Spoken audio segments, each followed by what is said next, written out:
Hi friends, welcome to சுகோ channel. நம்ம சேனலில் இன்றைக்கி பார்த்திங்கன்னா ஒரு அருமையான முட்டை கொத்து புரோட்டா பண்ண போகிறோம். அது பண்ணுறதுக்கு ஃபஸ்ட்டு ஒரு கடாயில் ஒரு 3 ஸ்பூன் ஆயில் ஊற்றிக்கலாம். நான் இன்றைக்கி ரீஃபைண்ட் ஆயில் தான் ஊற்றுறேன். என்கிட்ட ஏன்னா அதுதான் இருந்துச்சு. இந்த 3 ஸ்பூன் ரீஃபைண்ட் ஆயிலில் ஒரு அரை ஸ்பூன் பெருஞ்சீரகம், சோம்பு சொல்லுவாங்க இல்லையா, அதை போட்டுக்கிறோம். ஸோ சோம்பு நல்லா பொரிஞ்சதும் ஒரு கொத்து கருவேப்பிலை போட்டுக்கோங்க. கருவேப்பிலையும் நல்லா பொரிஞ்சிருச்சு. இப்போது 2 பல்லாரி வெங்காயத்தை நீல வாக்கில் கட் பண்ணி வச்சுருக்கேன். அதையும் இதில் சேர்த்துட்டு அதில் கொஞ்சமாக உப்பு, அந்த வெங்காயத்துக்கு மட்டும் தேவையான அளவுக்கு உப்பு சேர்த்து வதக்கி விடணும்.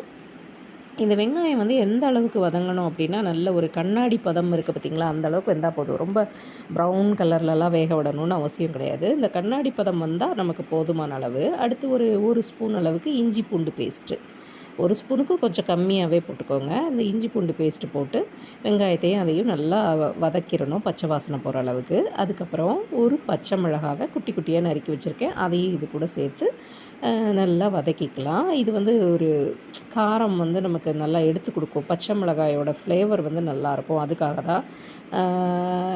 முட்டை கொத்து பரோட்டா பார்த்திங்கன்னா, நாங்கள் கடையில் வாங்கின பரோட்டாவை தான் பிச்சு போட்டு முட்டை கொத்து பரோட்டா பண்ணியிருக்கேன். அதனால் இந்த பச்சை மிளகா ஃப்ளேவர் நல்லா சூப்பரான டேஸ்ட்டு கொடுக்கும். அதனால் கண்டிப்பாக சேர்த்துக்கோங்க.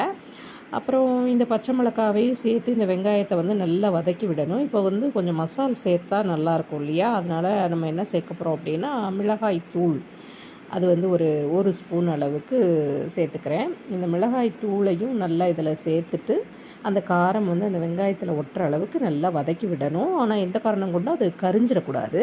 ஸோ இந்த அளவுக்கு வதக்கிட்டு முட்டை இருக்குது பார்த்திங்களா, முட்டை ஒரு 3 முட்டையை எடுத்து நல்லா உடச்சி உப்பு போட்டு ஏற்கனவே அடித்து வச்சுருந்தேன். அதையும் இந்த கடாயில் சேர்த்துக்கிறேன். அந்த முட்டையை நல்லா இந்த வெங்காயத்தோடு சேர்த்து நல்லா வதக்கி விடணும்.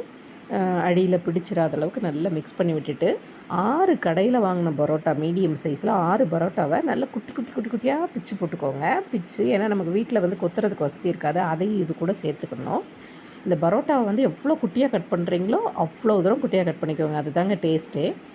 நான் இன்றைக்கி கொஞ்சம் மீடியமாக தான் கட் பண்ணியிருக்கேன். ஏன்னா ரொம்ப அவசர அவசரமாக செஞ்சோம், அதனால் டைம் ரொம்ப லேட் ஆகிடுச்சு. ஸோ அந்த பரோட்டாவையும் இந்த முட்டையும் நல்லா மிக்ஸ் பண்ணி விட்டுக்கணும், ஒன்று சேரணும். அந்த முட்டை ரொம்ப வெந்துடவும் கூடாது, ரொம்ப குழன்னு இருக்கக்கூடாது. அந்த ஸ்டேஜில் பரோட்டாவை ஆட் பண்ணணும். அப்படின்னா தான் அந்த பதம் கரெக்டாக இருக்கும். இல்லைன்னு வச்சுக்கோங்க, பரோட்டா ஸ்டிக்கி ஆயிரும். அப்புறம் பார்த்திங்கன்னா, நம்ம இது சால்னா கடையிலே கொடுத்துருந்தாங்க இல்லையா, அந்த சால்னாவில் ஒரு 3-4 கரண்டி நான் அதில் சேர்த்துக்கிறேன்.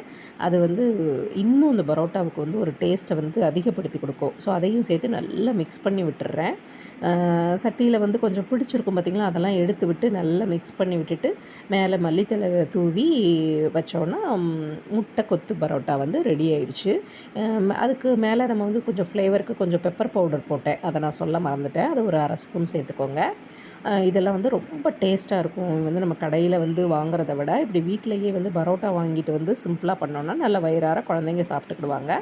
ஸோ நான் சொன்ன மாதிரி மல்லி இலையை தூவி டெக்கரேஷன் பண்ணியாச்சு.